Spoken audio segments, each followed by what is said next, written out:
Welcome back to Lenz Comic Corner, Classics, Less Known Classics. This is episode number 1664, and Doubleshot number 1558. Yeah, 1664, 1558. Okay, I have two more volumes here for Avengers Academy. This is the second trailer collect issue from this very series. This is Avengers Academy, Volume 2, which is called, Will We Use This in the Real World? Yep. This collect issue 713, Avengers Academy. No second volume. I really wish Marvel would bring back this series, but nope, they have no plans to do it. Issue 7 is noteworthy for this series because this is basically when Hank Pym stops being Wasp and goes back being Giant Man again. First time since the early 2000s. Yes, this is probably, I think, first time in probably like almost a decade that he actually had been taken up named Giant Man. Because prior to Secret Invasion, he'd been Yellow Jacket for quite a while. And now he's going back to classic, Giant Man again. Yep, and it's also in issue 7 that William, who is Tigra's son, is genetically Hank Pym's son. He also reveals something in here that's quite interesting about his relationship with Janet Van Dyne, his beautiful wife. Apparently, they agreed to not have children. The reason being because of their career. That's the reason why. I'm thinking, really? That's the reason why you two decided not to have children? Because they just have a career? Luke Cage and Jessica Jones got a child. The Richards, who are world famous. Their family's in danger all the freaking time, yet they have 2 kids. I don't know if this is something that was never revealed prior to this. Because if you read a lot of our books that feature Hank Pym and Janet Van Dyne, there is no mention of these two not having children. No mention at all. Or the reason why they never had kids. Here, we finally figured out the reason why. Because they chose not to. Which, in my opinion, was really stupid of part of Crystal Cage to do. I mean, that's the only thing I don't like about that. Is that, okay, so they can't have kids because of their career? That's stupid. Really stupid. Yes. Meanwhile, though, Hank Pym is trying to bring back his dead wife, Janet Van Dyne. Except that the person brings back is not Janet. Nope, not Janet. It was actually the ex-wife of Michael Carvach, who makes his return here. Yep, Michael Carvach.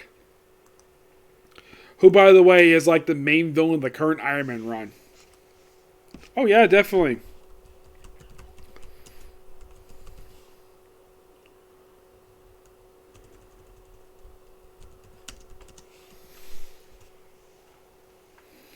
It is interesting, though, the fact that Hank Pym start being Giant Man again. I thought that was kind of interesting. Yeah, they also have a thing in here with the Absorbing Man. Yeah, he's here, and then, of course, it doesn't really, like... Now, here's the thing about Carvach. He's a creation of Steve Gerber, Leen Wein, and Jim Starlin. And you're thinking, those are really big names. Here's the weird thing about these three. 2 of them are no longer alive. Yeah. Leen Wein passed away about 4 years ago, I think it was. Actually, about 5 years ago. Steve Gerber actually passed away 4 years after they got into comic books. He passed away 14 years ago. Yes. And here's the thing. He returns. Yep, he returns. For the first time,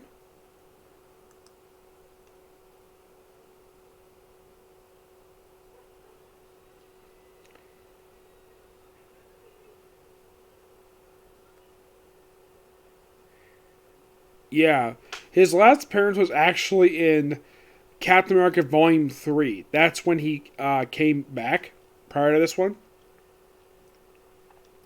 And he's here. He actually fights the Avengers Academy. And the only person who actually hurts them, surprisingly, is Stryker. He's the one who actually successfully hurts him. Along with Hazmat. And it's a pretty interesting battle. Heck, they even bring out the Avengers. Like, all the freaking Avengers at this point just to fight him. And then he's defeated, and of course, we actually have it where, like, a lot of the Avengers Academy are basically turned into adults, so Shrek is turned back and the kid ran away. But Carvach's ex-wife does something interesting, though. She actually fixes Vale. Yes, Vale basically had trouble with her power. She was dying, and she's cured. Well, she still has her powers, per se, yes.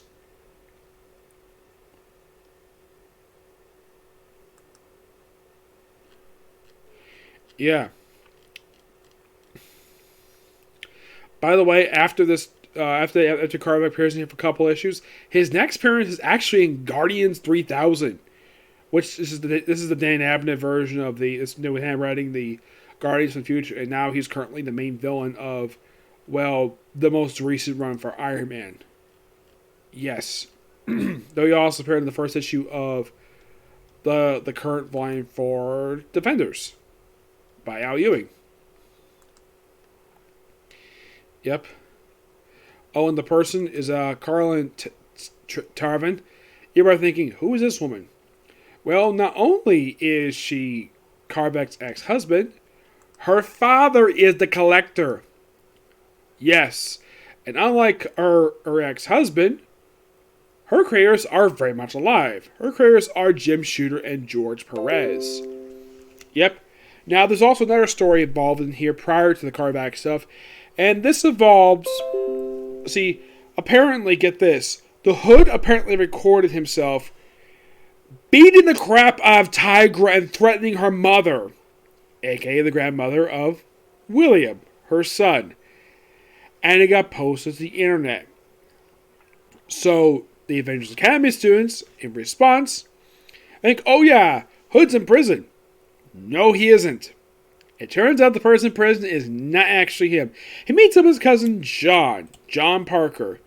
And the Avengers Academy proceed to fight him, admit he's sorry, and he leaves. And of course, the video gets posted to the internet anyways about that.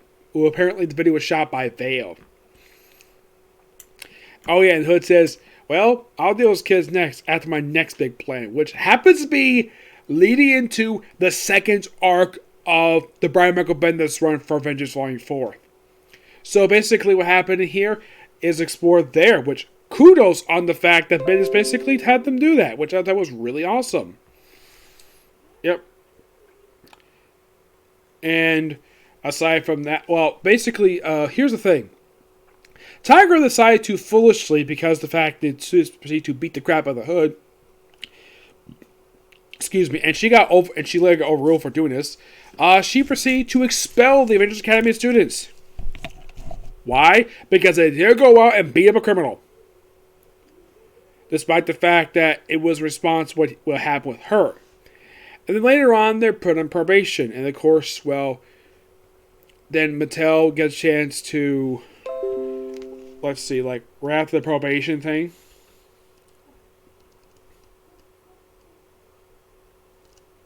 Then they decided to pay a trip to Stanford. Yes. And, of course, Speedball says not here. Now, Vale apparently is first to figure this out. Speedball has been cutting himself. Yep, she outs him as a cutter. And then, of course, like, there's the whole Stanford disaster thing. And, well, then we have a dance. Yes, a dance. At the school.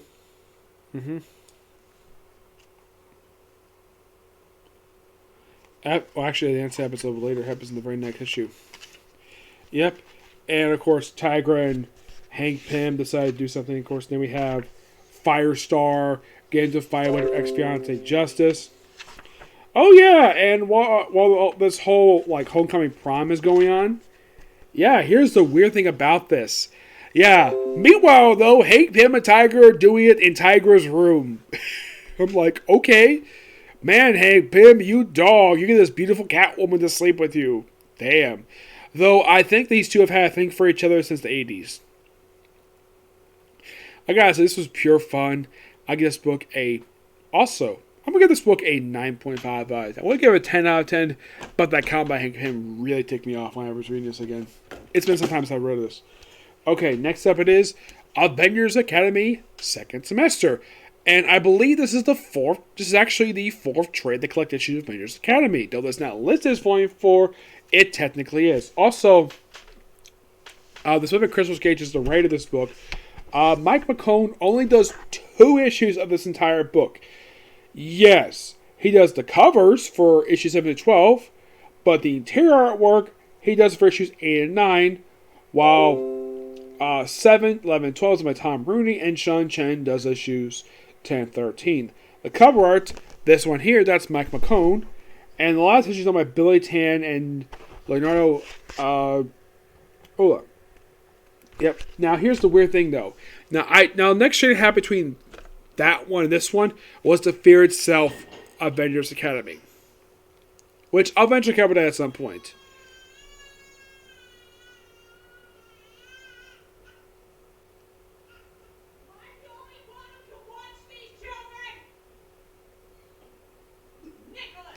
Oh my gosh.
Okay. Okay. Sorry about this. I know I've been away from this thing for a while, but looks like I'm gonna have to basically do a part 2 of this unexpectedly. Okay. Do you see other part 2? Bye.